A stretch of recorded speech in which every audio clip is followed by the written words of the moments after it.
위해서 다음 세대를 위하여라고 하는 주제로 말씀을 나누고 있습니다. 오늘은 특별히 이스라엘의 역사 가운데 가장 위대했던 왕 다윗과 그의 아버지 이새에 관한 그런 말씀을 통해서 은혜를 나누려고 합니다.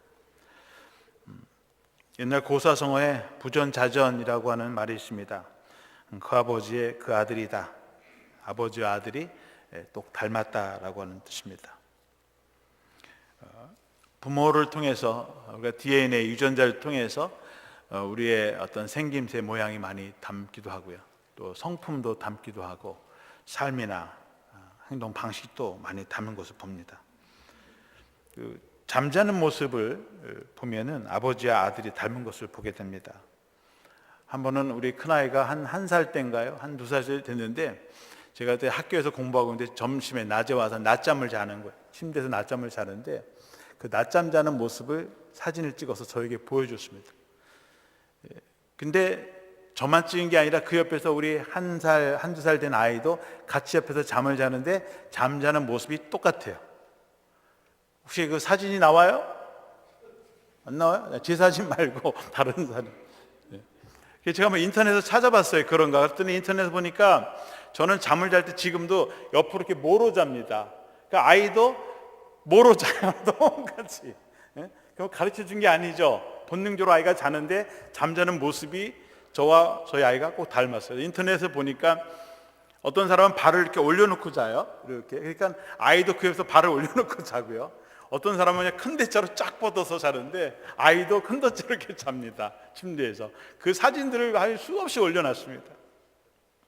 그래서 무시 속에서, 본능 속에서도 그런 모습들이 그대로 나타나고, 걸음걸이를 보면 저희 아버님이 걸으시는 걸음걸이 모습하고 제 걸음걸이 모습이 똑같다는 거예요.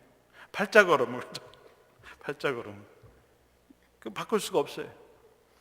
사진들이 나와요. Like father, like son. 아버지 아들이 똑같이 사전해져요.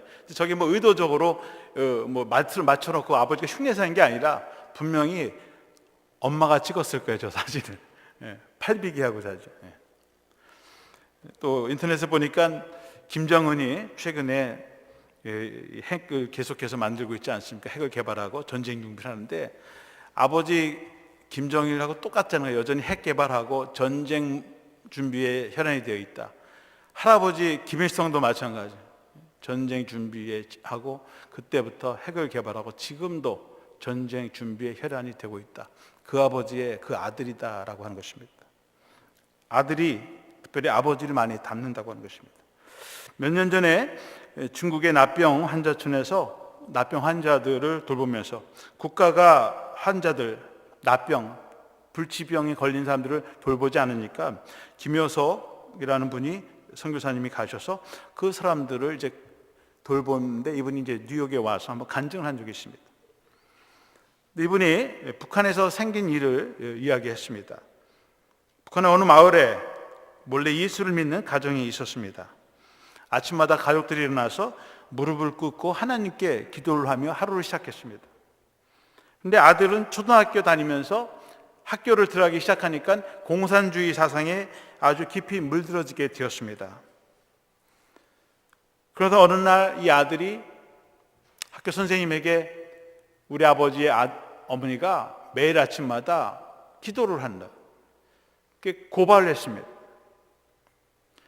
그 동네에서 아들이 친아버지를 고발한 사건은 처음 있었던 일이라고 합니다.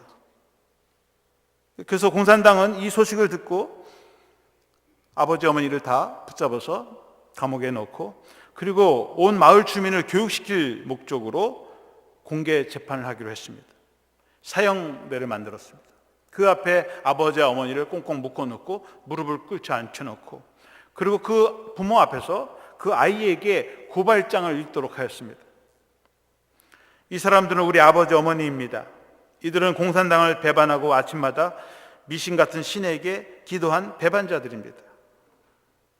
공산당원들은 이 아이를 영웅으로 지켜 세우고 상을 주고 대단히 환영했습니다.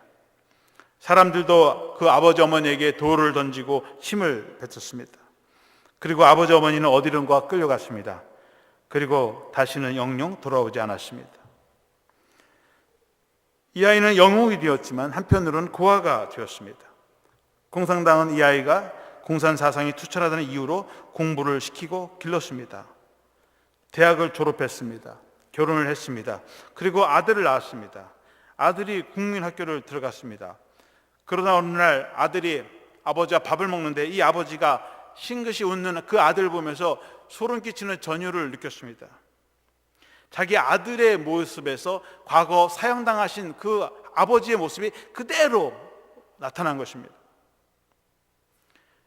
아들이 자기를 보고 웃는 것이 아니라 아버지가 자기를 향해서 웃는 모습처럼 그렇게 아이가 비춰진 것입니다. 이 철없는 아이가 자기를 보면서 과거 철없던 자기가 자기 아버지에게 어떻게 했는지 생각하기 시작했습니다. 아버지가 이 아들을 사랑하는데 이 철없는 아이가 자기를 공산당에 고발해서 처참하게 보는 앞에서 처형을 당하는 그 생각을 하면서 얼마나 자신이 큰 죄를 저지르는지를 그때 비로소 깨닫게 되었습니다. 그리고 그런 번민 속에서 살다가 어느 날 이 김효서 목사님을 만나게 되었습니다. 예수님 때문에 죽은 아버지 어머니 생각이 나고 그 죄책감을 씻어볼 수가 없어요. 그래서 이 김 목사님 찾아와서 목사님께 물었습니다. 목사님, 하나님은 도저히 용서받지 못할 죄도 용서하시나요? 김 목사님은 무슨 영문인지 알지 못했다고 합니다. 그러나 그에게 이렇게 대답했답니다. 그럼요, 하나님은 그보다 더 중한 죄도 용서해 주십니다. 그는 안도의 한숨을 쉽게 내쉬면서 자신의 죄를 하나님께 고백했다고 하는 것입니다. 여러분, 자기가 아버지를 죽였는데 공산당에 가서 내가 잘못했습니다, 내 죄를 용서해 주세요. 그럼 공산당이 그래 용서해 줄게, 용서가 되겠습니까? 친구에게 찾아가서 자기 아버지 죽인 죄를 고백하면 친구가 용서가 됩니까? 그 마음에 무거운 죄의 짐을 누가 해결할 수 있습니까? 하나님만이 용서해 주시는, 하나님께서 그 죄를 용서해 주시고 그 마음의 짐을 덜어주실 때 그는 진정한 자유를 얻게 된 것입니다. 그리고 예수를 영접했어요. 북한에 돌아와서도 아침마다 기도하고 있다고 합니다.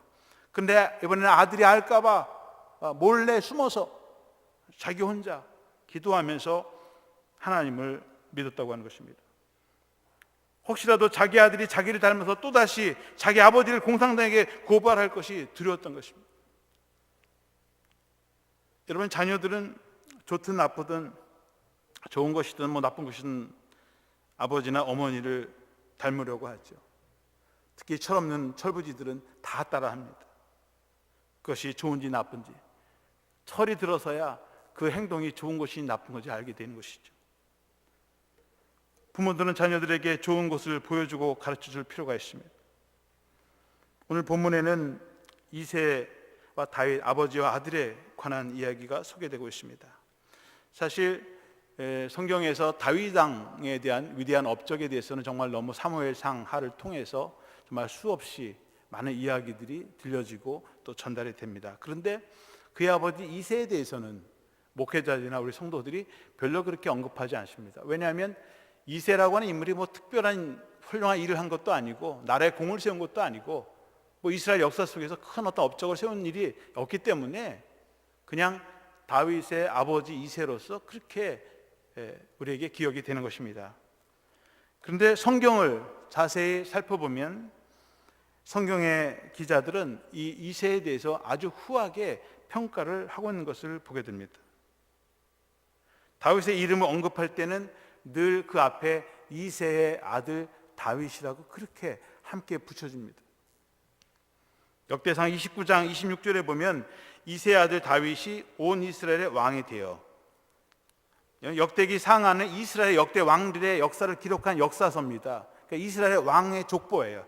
그런데 이 족보를 이야기할 때 이새의 아들 다윗이 온 이스라엘 왕이 되었다 그렇게 기록하고 있습니다. 그냥 유다 지파의 출신 다윗이 이스라엘 왕이 되었다 그렇게 해도 충분하죠. 베들레헴에서 태어난 다윗이 이스라엘의 왕이 되었다 되는데 이새의 아들이 왕이 되었다고 해서 이새의 아들을 이렇게 언급해 놓은 것을 보게 됩니다. 사도행전 13장 22절에 보시면 사도 바울이 예수님을 증거할 때 이 다윗 왕을 이야기하면서 그의 후손에서 이제 세상을 구원할 메시아가 나온다고 하는 그 설교를 할 때에 다윗을 언급하면서 이세 아들이라고 또 언급을 합니다.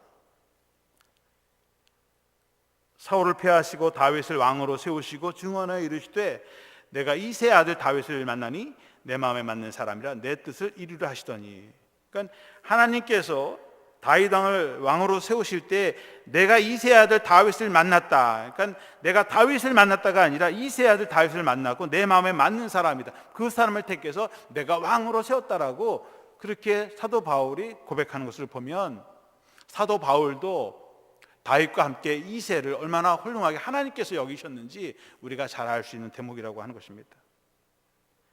이사야서 11장 1절에 보시면 이사야 선지는 장차 오실 메시아를 예언하면서 이세 줄기에서 한 싹이 나며 그 뿌리에서 한 가지가 나서 결실할 것이요. 그러니까 이사야 선지자도 하나님의 장차 오시는 이 메시아를 선포할 때에도 다윗의 후손에게서 그리스도가 날 것이고 메시아가 나올 것이고 구원자가 날 것이라고 한 것이 아니라 오히려 이세 줄기에서 한 싹이 나올 것이고 그 뿌리에서 한 가지가 나서 결실하게 될 거다. 그래서 다윗 왕 이름 대신에 오히려 이세 줄기, 이세를 더 언급하는 것을 보면 이세라고 하는 인물이 얼마나 성경에서 중요한 위치를 차지하고 있는가를 우리가 알 수 있다고 하는 것입니다. 사실은 다윗의 후손 예수 그리스도 그렇게 얘기를 했어야 되는 게 더 우리에게 더 가까이 더 정확하게 다가오는 의미인데 이사야 선지자는 이세의 줄기에서 왔다, 이세의 뿌리에서 나왔다, 그렇게 이야기하고 있습니다. 역대상 2장에 보면 다윗의 족보가 나오는데 이 족보에 의하면 이세는 유다의 10대 손입니다. 그리고 이세라고 하는 이름은 내가 소유했다라고 하는 것입니다. 이세가 많이 소유했는지 모르겠지만 어쨌든 내가 소유했다, 하나님이 그를 소유했다, 그런 의미가 아닌가. 그래서 부모님이 이름을 지을 때 너는 하나님의 소유된 백성이다, 하나님께 붙잡힌 사람이다, 그렇게 이름을 지었는지도 모르겠습니다. 이세는 8명의 아들과 2명의 딸을 낳았습니다. 그래서 베들레헴에서 태어나고 자라고 결혼을 하고 아이를 키웠습니다. 다윗도 베들레헴에서 태어나서 자란 사람이죠. 오늘 성경에서 이세라는 인물을 좀 살펴보려고 합니다. 무엇보다도 이세는 두려움 없는 바른 신앙의 소유자였습니다. 오늘 읽지는 않았습니다만 사무엘상 16장 2절에 가시면 사무엘이 이르되 내가 어찌 갈 수 있으리까 사울이 들으면 나를 죽이리다 하니 여호와께서 이르시되 너는 암송아지를 끌고 가서 말하기를 내가 여호와께 제사 드리러 왔다 하고. 그러니까 하나님께서 사울을 버리시고 이스라엘에 자기 왕을 세울 때에 한 사람을 지목해 놓으셨습니다. 여러분 그에게 찾아가서 머리에 기름을 부으라는 거예요. 그러니까 사무엘이 이 말씀을 듣고 지금 사울 왕이 뻐젓이 살아있어요. 살아있는데 몰래 가서 왕의 책봉을 하고 그에게 기름을 부으라고 하는 것입니다. 왕이 죽지도 않고 유언하지도 않았는데 지금 새로운 왕을 세우라고 하는 것입니다. 이건 분명 영모요 구테타입니다. 가장 사울왕 옆에서 그를 서포트해주고 후원해주고 있는 이 사무엘이 사울의 몰래 왕을 하나 따로 세웠다, 그 사실을 사울이 알면 당장 이거는 처형감이죠. 목이 달아납니다. 그런데 하나님께서 아무에게도 얘기하지 말고 암소 한 마리 잡아가지고 구해가지고 가서 암소 송아지 잡고 제사 드리러 왔다. 사람들이 어디 가냐 그러면 저 제사 지내러 간다, 그렇게 얘기하는 거예요. 그러니까 위장해서 그리고 찾아가라고 하는 것입니다. 사무엘상 16장 5절에 보면 이르되 평강을 위함이니라 내가 여호와께 제사로 왔으니 스스로 성결하게 하고 와서 나와 함께 제사하자 하고 이새와 그의 아들들을 성결하게 하고 제사에 청하니라. 사무엘이 하나님의 말씀을 듣고 이제 이새의 집에 왔습니다. 오면서 평강을 위함이라. 그럼 제사장이 오는데 평화롭게 오지 전쟁하러 옵니까? 그런데 그게 아니죠. 사무엘이 그 당시에 사사로서 제사장으로서 선지자로서 나갈 때는 이게 보통 일이 아니죠. 나라의 큰 일이 아니면 움직이지 않는 분이 이세 집에 찾아올 때 이게 그냥 평범한 일이 아닙니다. 그러니까 이세가 놀라는 거죠. 이런 분이 그냥 평범한 이세의 가정에 지금 나라의 큰 일을 임금님 옆에 정말 자문처럼 여기는 정말 이스라엘 왕 제2의 실권자가 자기 집에 왔을 때 이게 보통 일이 아니죠. 혹시라도 우리가 잡혀가는 것은 아닌가, 우리 집에 무슨 위협이 있는 것은 아닌가, 그런 두려움 속에서 그를 맞이한 것입니다. 근데 제사 지내러 왔다는 거예요. 아니, 제사를 지내려면 성전에 가서 자신들이 제사를 지내야지 왜 제사장이 와서 자기 집에서 특별한 제사를 지냅니까? 아들들에게 몸을 성결케 하고 다 제사에 참여하라는 것입니다. 그러니까 이새가 아들들에게 얘들아 몸을 다 깨끗이 씻고 그리고 깨끗한 옷으로 갈아입고 그리고 우리 함께 제사를 드리자. 그래서 아들들을 다 초대했어요. 그런데 막내 다윗은 양을 쳐야 되니까 그 시간에 양을 지켜만 하는 것이죠. 나머지 7 아들이 다 제사에 참여한 것입니다.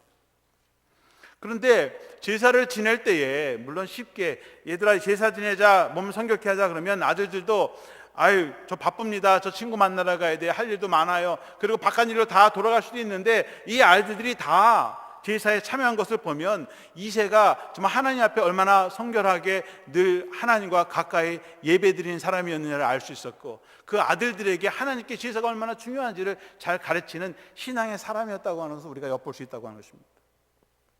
한 아들도 빼놓지 않고, 물론 다윗은 빠졌습니다만은 그 아들을 다 깨끗이 성결케 하고 그리고 그 제사 앞에 나온 것입니다.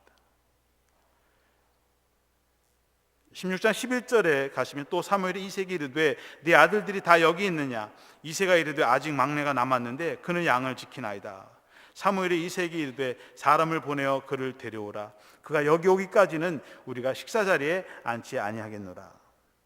지금 사무엘이 이새 아들을 차례시 선을 보는데 하나님께서 이 사람이다라고 얘기를 하지 않아요.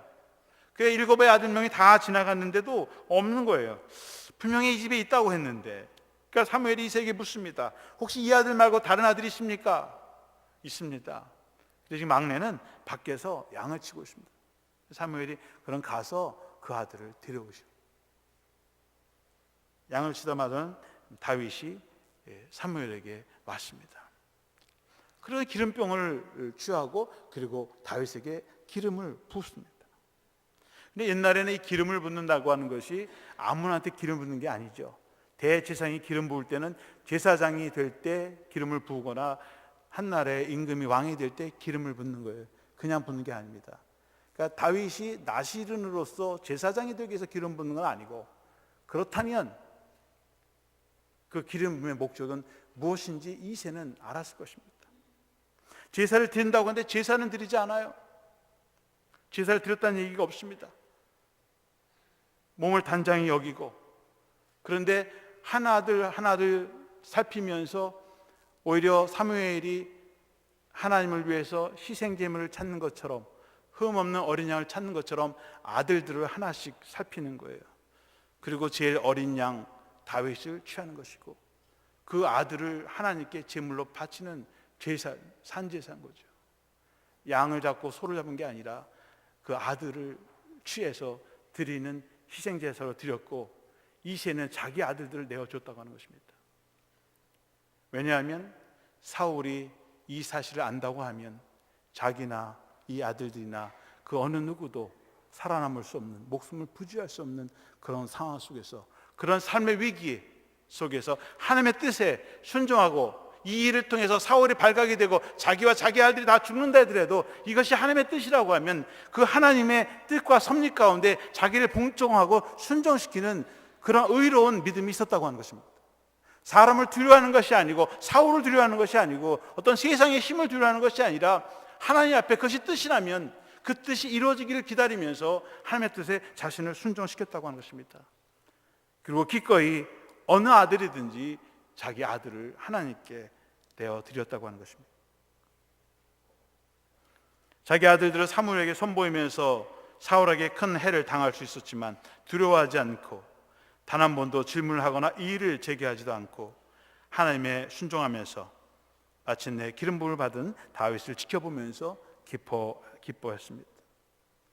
만일 다윗이 사람을 두려워하지 않고 올바른 하나님의 정의, 하나님의 뜻을 수행하는 모습을 보게 된다면 그것은 아마도 아버지 이새로부터 배운 바른 신앙의 결과라고 할 수 있을 것입니다. 이새는 또한 사회와 국가를 위해서 책임을 다하는 그런 인물이었습니다. 사무엘상 16장 20절에 보시면 이새가 떡과 한 가죽 부대에 포도주와 염소 새끼를 나귀에 실리고 그의 아들 다윗을 시켜 사울에게 보내니. 이제 사울이 하나님의 버림을 받게 되니까 하나님의 영이 떠나고 그 마음속에 악한 영이 들어와서 사울을 번뇌하게 했습니다. 그러니까 사울이 신하들에게 수금을 잘 타는 소녀 하나 데려다가 좀 수금을 타면 내 마음이 좀 편해질 것 같다. 그러니 어디 수금 잘 타는 아이가 있으면 좀 데려오너라. 그러니까 사람이 수소문을 해서 이새 아들 다윗이 수금을 참 잘 탄다. 그런 소문을 듣고 다윗을 이제 부르게 됩니다. 그 소식을 듣고 이제 이새가 다윗을 사울왕에게 보내면서 그냥 빈손으로 보내지 않고 떡을 준비하고 좋은 한 가죽의 포도주를 준비하고 새끼 염소 새끼를 나귀에 싣고 사울에게 보내는 거예요. 선물로 보내는 것이죠. 사실은 사울왕이 다윗을 필요해서 데려가는 것인데 이새는 다윗을 보내면서 그냥 보내는 것이 아니라 정말 임금님께 왕에게 드릴 선물을 자기 나름대로 최선을 다해서 선물을 준비해서 보냈다고 하는 것입니다. 왕이 떡을 먹을 떡이 없었겠습니까? 뭐 질 좋은 포도주가 왕궁에 없었겠습니까? 아니면 제사드릴 염소 새끼가 없었고 식사할 새끼 양이 없었겠습니까? 그러나 이새는 자신이 준비할 수 있는, 그래서 다윗과 함께 선물을 보내서 왕의 치료를 위해서 또 왕이 정말 회복되기를 위해서 기도하는 마음으로 그렇게 자기의 마음을 내어드리는 것입니다. 그런 것을 보면 이새 사람의 한 행동 하나가 위에 사람들과 또 나라를 위해서 또 사회에서 필요한 일들을 얼마나 감당하려고 했던 사람인지 우리가 알 수 있습니다. 이 이새가 살던 시대에는 이스라엘과 블레셋이 빈번하게 전쟁을 하던 그런 시기였습니다. 블레셋은 이미 청동기 기술을 소유하고 있었습니다. 그래서 이스라엘보다 더 강력한 군사력 또 문화력을 가지고 한 단계 더 위에 있었습니다. 사무엘상 13장 5절에 블레셋이 이스라엘과 전쟁할 때 그 군사력을 보면 어마어마합니다. 사무엘상 13장 5절에 보면 블레셋 사람들이 이스라엘과 싸우려고 모였는데 병거가 3만이요 마병이 6,000명이요 백성은 해변에 모래알같이 많더라. 그러니까 당시 이 이스라엘 쳐들어왔던 블레셋 군사가 병거만 3만이다. 병거, 철로 무장한 병거들이죠. 그다음에 마병, 기마병이 6,000명입니다. 뭐 보병은 해변에 모래알처럼 그 수를 헤아릴 정도로 많았다. 그런데 이스라엘 군사들은 이 전쟁에서 약 보병이 3만 명이 죽어나갔어요. 여러분 병거라고 하면 마치 탱크와 같은 거죠. 말의 그 마차 병거를 통해서 사람들을 그냥 초토화시키는 거죠. 병거 3만 명, 이스라엘 전쟁에 나가는 숫자가 적으면 3만 명, 많으면 5만 명인데 보병입니다. 그런데 그 전쟁에서 3만 명이 죽었어요, 이스라엘 사람들이. 그러니까 게임이 안 되는 싸움입니다. 지금 블레셋 사람들이 다시 전쟁을 하려고 골리앗 장수를 아수리에서 쳐들어왔을 때 그때 전쟁에 나온 사람들은 이스라엘 백성들의 숫자는 2,000명이에요. 여러분 2,000명과 저런 군사력을 가진 블레셋과 싸울 때 누가 앞장서서 나가서 싸우겠습니까? 다들 꽁무니만 빼려고 하고 스스로히 도망치는 사람들이 있었을 때 아무도 블레셋과 나와서 전쟁에 나가려고 하지 않을 때 이새는 자기의 아들 가운데 장성한 세 아들을 전쟁에 내보냈습니다. 사무엘상 17장 13절에 보시면 그 장성한 세 아들은 사울을 따라 싸움에 나갔으니 싸움에 나간 세 아들이 이름은 장자 엘리압이요 그 다음은 아비나답이요 셋째는 삼마며. 이 패할 수밖에 없는 이 전쟁에선 전쟁터에 나가는 이 아버지 이새는 아마 그냥 죽음을 각오하고 내보낸 것이죠. 다른 아버지들은 어떻게 하면 자기 집 아들이 군대 가지 않을까, 어떻게 하면 전쟁에 나가지 않고 생명을 보존할까, 어떻게 하면 이 핑계 저 핑계를 대고 좀 면제해 볼까 라고 할 때에 이새는 8명 중에 장성해서 군대 나갈 수 있는 아이들을 다 내보냈다는 거죠. 그래서 세 아들이 전쟁에 나간 것입니다. 사회적인 책임, 국가적인 위기 앞에서 그 책임을 다하는 그런 성실한 사람이었음을 우리가 알 수 있습니다. 오늘날처럼 병역제도가 잘 되어진 현실 속에서도 아들 3명을 동시에 전쟁에 참전시키는 그것은 정말 자식을 가진 부모로서는 매우 어려운 선택이었을 것입니다. 그런데 병적 조사가 제대로 이루어지지 않은 이 힘든 고대 사회에서도 블레셋이라는 강력한 적 앞에서 자기 아들 3명을 참전시켰다고 하는 것은 대단한 용기이고 국가를 위해 책임을 다하는 충성스러운 아버지였음을 말해주는 것입니다. 자식을 사랑하는 부모의 마음은 다 똑같습니다. 이제는 군대 나간 세 아들의 안부가 궁금해졌어요. 이제 전쟁에 나갔는데 이건 질 것이 뻔한 전쟁이죠. 그런데 세 아들을 앉혀놓고 아들이 죽거나 마거나 그런 무관심한 아버지가 아니었어요. 이 아들의 안전과 또 이 아들의 안부를 궁금해서 자기 막내 아들을 다윗을 보냅니다. 큰아이들 좀 보냈다가 잡혀서 죽으면 안 되니까 아마 막내를 보냈던 것 같아요. 그 위험한 전장터에. 18절 말씀해 보시면 이 치즈 10덩이를 가져다가 그들의 천부장에게 주고 네 형들의 안부를 살피고 증표를 가져오라.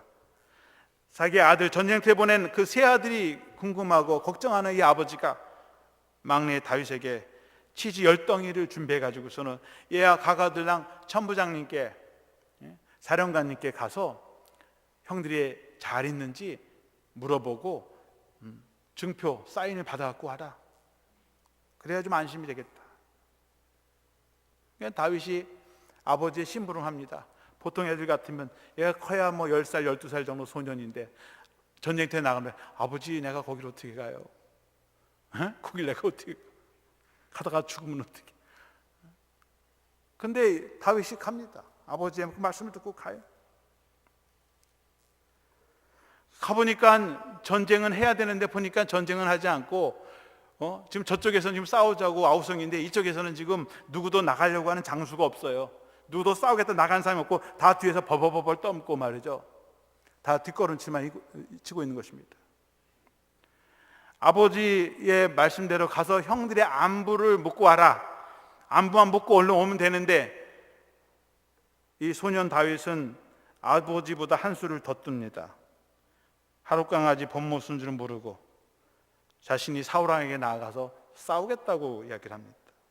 사무엘상 17장 32절에 보시면 다윗이 사울에게 말하되 그로 말미암아 사람이 낙담하지 말 것이라 주의 종이 가서 저 블레셋과 싸우리다 하니 오히려 사울에게 안심을 시켜주죠. 저 골리앗 때문에 낙담하지 마세요. 제가 나가서 싸우겠습니다. 제가 저놈을 당장 저 죽여버리겠습니다. 그러니까 사울이 그 얘기를 듣고 얘야 아서라, 너 너무 어려서 전쟁 나갈 수도 없고 얼른 집에 가거라. 다친다 얘야. 그렇게 얘기를 하는 거예요. 형들도 그 소식을 듣고 얘야 지금 이게 무슨 애들 전쟁놀이 하는 건지 아니? 군사놀이 하는 건지 아니? 얼른 집에 가거라. 다친다 얘. 아닙니다. 저는 양을 치면서 곰하고도 싸우고 사자가 나타나면 사자와도 싸우고 그리고 싸워 승리했습니다. 여러분 다윗의 이런 두려움 없는 용기는 그저 어린아이의 혈기에서 나온 게 아니죠. 철부지 소년의 입에서 내가 나아가 싸우겠다고 하는 그런 허풍이나 호기가 아니었습니다. 어쩌면 아버지로부터 배운 이세의 삶으로부터 보고 배운 두려움 없는 용기, 죽음 앞에서도 하나님을 의지하면서 나갈 수 있는 그런 믿음이 바로 아버지 이세로부터 온 것이 아닌가 생각하는 것입니다. 결국 다윗은 나가서 큰 승리를 거두고 돌아왔습니다. 이새는 다윗과 함께 의로운 고난에 동참했던 인물이었습니다. 고난이 찾아올 때 그 고난을 회피하는 것이 아니라 자기 아들이 고난을 당할 때 같이 함께 그 고난의 자리에서 묵묵히 고난에 동참하고 다윗을 도와줬던, 또 후원해주고 응원해줬던 사람이라는 것입니다. 오늘 본문 사무엘상 22장 1절 말씀에 보면 그러므로 다윗이 그곳을 떠나 아둘람 굴로 도망하며 그의 형제와 아버지의 온 집이 듣고 그리로 내려가서 그에게 이르렀고, 지금 다윗이 이제 사울 왕의 시기로 인해서, 질투로 인해서 3번씩이나 죽을 고비를 넘기고 서울을 피해서 지금 광야로 피난 생활을 하게 되었습니다. 그래서 아들람 굴로 도망해 왔을 때 다윗의 형제들과 아버지가 그 소식을 들었습니다. 지금 다윗이 사울에게 쫓겨서 도망 다니고 있는데 아둘람 굴에 지금 기거하고 있다는 거예요. 그러니까 그의 형제와 아버지의 온 집이 듣고, 그러니까 참 다윗의 형제들이 참 의리가 있어요. 자기 동생이 어려움을 당하니까 뭐 지가 알아서 하겠지가 아니라 온 형제들이 또 아버지가 같이 함께 그 고난당하는 아들에게 함께 찾아가서 그 고난의 자리에 함께 있었다고 하는 것입니다. 언제 죽을지도 몰라요. 다윗은 지금 총이 있고 칼이 있고 뭐 나가서 싸울 수 있는 힘 있는 사람, 일방적으로 지금 쫓겨다니고 언제 죽을지 모르는 그런 피난 생활을 이것저것 떠돌아가는 그런 오갈 곳이 없는 그런 아들, 그 동생들을 보면서 아버지와 형제들이 다 같이 가서 그 고난의 자리에 함께 해주시고 그 고난을 함께 당했다고 하는 것입니다. 사실 오늘날에도 우리가 삶을 돌이켜보면 우리 가족이나 형제들 가운데 어려움을 당하는 사람들을 봐요. 그런데 정말 형제가 어려움을 당할 때 같이 그 어려움에 동참하는 기보다는 피하려고 하는 사람들도 있죠. 자식들이 잘못된 걸 보면 아버지가 가서 도와줘야 되는데 그렇지 않은 부모들도 있어요. 다윗은 그렇지 않았다는 거죠. 그 형제들이나 아버지가 그 고난에 동참했다고 하는 것입니다. 아버지 이새는 자기 아들을 데리고 아무 정말 죄도 없이 고난당하는 그 다윗을 찾아와서 함께 묵묵히 고난에 동참하면서 다윗을 응원해 주고 후원해 주었다고 하는 것입니다. 사실 사울이 다윗을 죽이는 데는 몇 가지 이유가 있었습니다. 첫 번째는 사울은 아주 미약한 베냐민 지파 출신입니다. 베냐민 지파는 이스라엘의 막내 지파예요. 내놓을 곳이 없습니다. 유다 지파나 다윗이 출신인 유다 지파나 또 에브라임 지파에 비교해 보면 정말 비교도 안 되는 열등감을 느낄 수밖에 없는 그런 약한 지파 출신입니다. 다윗은 유다 지파 출신의 사람으로 또 블레셋과의 전장에서 골리앗을 쓰러뜨리고 하루아침에 국민 영웅이 되었습니다. 전장에 나가면서 승승장구 이깁니다. 그러니까 사람들이, 여인들이, 아이들이 노래까지 유행가까지 만들어서 부릅니다. 사울은 천천히요, 다윗은 만만이라. 사울은 능력이 1000명 죽이는 능력밖에 안 되지만 다윗은 만만이다. 그래서 사람들이 다윗을 칭송하고 칭찬하고 다윗을 영웅처럼 하다 보니까 사울의 자존심이 허락하지 않습니다. 또 사울이 왕이 된 것은 국민투표나 큰 전쟁에서 큰 공을 세우고 왕이 된 인물이 아니라 어느 날 제비뽑기를 통해서 우연히 운이 좋아서 된 사람입니다. 사실 제비뽑기도 하나님의 뜻이고 하나님의 섭리인데도 불구하고 본인은 정작 정말 이것이 하나님의 사명이라기보다는 운이 좋아서 된 것처럼 그렇게 생각합니다. 사무엘상 10장 2절에 제비뽑기를 할 때 이런 내용이 기록되어 있습니다. 그러므로 그들이 또 여호와께 묻되 그 사람이 여기 왔나이까? 여호와께서 대답하시되 그가 진보다리들 사이에 숨었느니라 하셨더라. 제비뽑기 할 때도 사울은 그 자리에 나타나지 않고 저 진보다리에 숨어가지고 일이 어떻게 되나 하고 숨어서 피하고, 당첨이 된 제비뽑기 왕이 됐는데 보고 사울이 언제 어딘지를 찾지 못해 사람들이 가보니까 저 어디 보따리 속에 숨어있는 그런 겁쟁이 같은 사람입니다. 그래도 하나님은 그런 사람들, 연약한 사람들을 통해서 하나님께서 크게 쓰는 것이죠. 하나님이 쓰는 것이 그 사람이 잘난 것이 아니죠. 근데 자기의 능력과 이 다윗의 능력을 비교해 보니까 자기는 형편없는 사람인 것처럼 느껴지는 거예요. 그거와 상관없이 자기가 부족하더라도 그것을 인정하고 하나님 앞에 나와서 그 일을 감당하면 되는 것입니다. 다윗도 자신에게 엄청난 고난과 시련이 찾아왔습니다. 아무 잘못도 없는데 일방적으로 영모자로 배반자로 낙인을 찍히고 그리고 쫓겨다니는 그런 삶 속에서도 포기하거나 실망하지 않고 자신의 꿈과 비전을 향해서 기꺼이 고난을 감수했다고 하는 것입니다. 또 자신의 고난 속에서도 자신만의 생명과 안전만을 취하려고 하지 않았습니다. 오늘 본문의 2절 말씀에 보면 환난당한 모든 자와 빚진 모든 자와 마음이 원통한 자가 다 그에게로 모였고 그는 그들의 우두머리가 되었는데 그와 함께한 자가 400명 가량이었더라. 지금 다윗은 자기 홀몸 하나만 간수하기도 쉽지 않아요. 언제 죽을지 모르는 사람이 많으면 그 식구들 데리고 어디 가면 발각하기도 되고 쉽고요, 도망도 못 갑니다. 400명의 숫자가 적은 숫자가 아니지 않습니까? 그런 숫자가 뭐 동굴에 피해서 사울의 왕을 숨어 다니는데, 그러다가 들통이 나면 자기도 죽고 이 사람들 다 죽는데, 그 귀찮은 존재들이에요.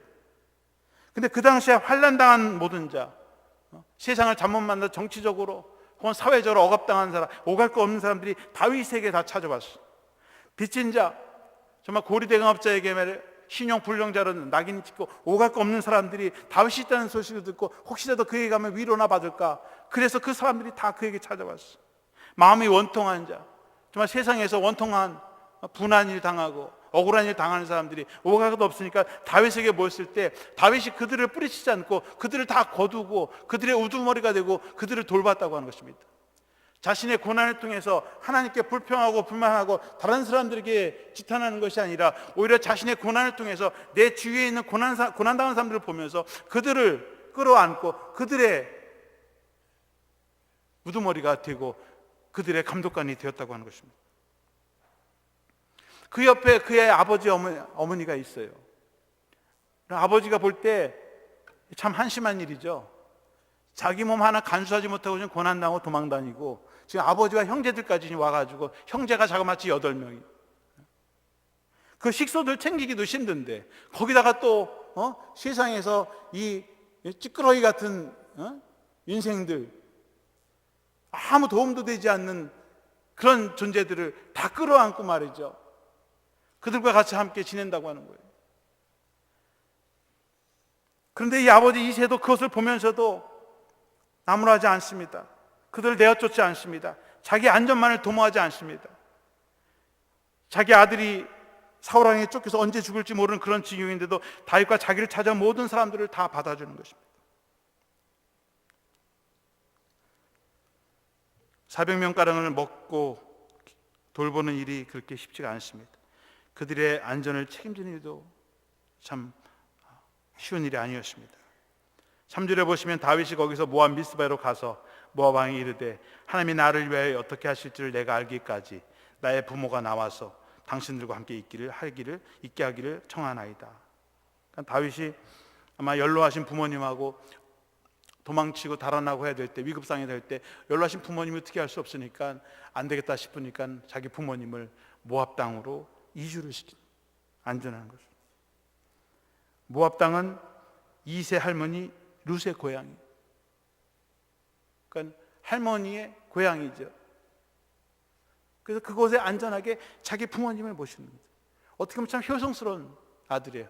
아버지와 어머님의 안전이 어려우니까 그 어머니 아버지를 안전하게 모시기 위해서 더 안전한 곳으로 피신을 시키고, 이새는 다윗과 함께 사울을 피해 다니는 불안한 삶을 살게 되었습니다. 자신의 안전을 위해서 내가 모압 땅으로 가야 된다가 아니라 다윗이 아버님 어머님 안전한 곳으로 가십니다. 그게 좋겠습니다. 가시죠. 그럼에도 불구하고 이새는 불필요한 고난을 겪었다고 하나님께 불평하거나 원망하지 않았습니다. 이새는 자기 아들이 당장의 왕이 되지 않았다고 불평하지 않았습니다. 이새는 참고 기다리는 것이 하나님의 사람의 도리인 것을 알았습니다. 이새는 묵묵히 아들 다윗과 고난을 함께하며 하나님의 역사가 펼쳐지게 될 미래를 소망했습니다. 참 아버지의 은근하고 끈끈한 사랑인 것이죠. 우리는 얼마나 성급합니까? 아이들이 빨리 대학 졸업하고 좋은 직장에 가지 않는다고, 결혼하지 않는다고, 출세하지 못했다고, 이름 내지 못했다고 얼마나 조바심하면서 아이들에게 잔소리를 해대고 윽박지릅니까? 묵묵히 기다려 주는 수 있는 그런 인내가 필요합니다. 다윗이 자신의 고난을 참고 인내하면서 하나님의 뜻을 대망하는 바른 신앙이 있었다면, 그것은 자신과 함께 고난을 받으며 묵묵히 하나님의 뜻에 순종하는 아버지 이새로부터 물려받은 신앙이었을 것입니다. 그 아버지의 인내심과 믿음, 그의 기다림, 인내심, 이런 것들이 다윗의 영성을 세워주지 않았을까 하는 생각입니다. 이새는 두려움을 이겨내는 바른 신앙을 소유했고, 자신의 사회적인 의무와 책임을 다하는 사람이었으며 고난을 다할지언정 하나님을 섣부르게 원망하거나 불평하지 않고 끝까지 묵묵히 하나님의 뜻을 대명했던 사람이었습니다. 부모의 행동은 자녀의 거울입니다. 부모의 바른 행동과 말씀에 순종하는 모습은 무언의 교훈이 되어서 자녀들의 삶에 큰 영향을 끼치게 됩니다. 근데 한 가지 재미있는 사실은 다윗의 이야기를 보면서 다윗의 아버지 이새에 관한 이야기는 나오지만 어머니의 이야기는 거의 나오지 이름조차 나오지 않는다는 거예요. 어머니 분명히 살아있는데도. 그러니까 다윗은 어떻게 보면 아버지의 영향을 많이 받은 사람입니다. 우리가 사무엘의 이야기를 보면 사무엘에게는 한나의 기도하는 어머니가 있었다. 모세에게는 요게벳과 같은 어머니가 있었다. 그런데 이새에게는 어머니의 이름은 없지만 아버지의 이름이 있다. 그만큼 아버지의 영향이 컸다라고 하는 것을 우리가 알 수 있습니다. 그러니까 자녀들은 아버지에게도 영향을 받고 어머니에게도 영향을 받고 또 어떤 사람은 아버지에게 더 큰 영향을 받고 어머니에게도 더 큰 영향을 받는다고 하는 것이죠. 중요한 것은 우리의 자녀들은 분명한 사실은 어머니든 아버지든 영향을 받는다고 하는 것입니다. 또 내 아들은 이미 다 커서 내 자신은 커서 이제는 나와 아무런 관련이 없다. 아니요. 여전히 우리를 바라보고 있다고 하는 것입니다. 또 나는 자녀가 없다. 걱정하지 마세요. 우리 주위에 우리 영적 자녀들이 있다는 거예요. 이새는 자기 아들만 챙기는 것이 아니라 그 당시에 어려웠던 사람들을 찾아봤을 때 그들을 다 아들처럼 딸처럼 그들을 품고 자기 자녀처럼 그렇게 케어했다고 하는 것입니다. 다윗이라는 위대한 인물이 작은 마을인 유대 땅 베들레헴에서 나왔던 이유는 그 베들레헴 그 땅이 훌륭하고 그 땅이 인물을 키워낸 땅이 아니라 바로 하나님을 경외하고 국가와 민족을 사랑하고 자신의 본분을 다하는 아버지 이새가 있었다고 하는 것이죠. 그 이새의 믿음과 삶을 통해서 다윗이 훌륭한 이스라엘의 지도자가 되었다고 하는 것입니다.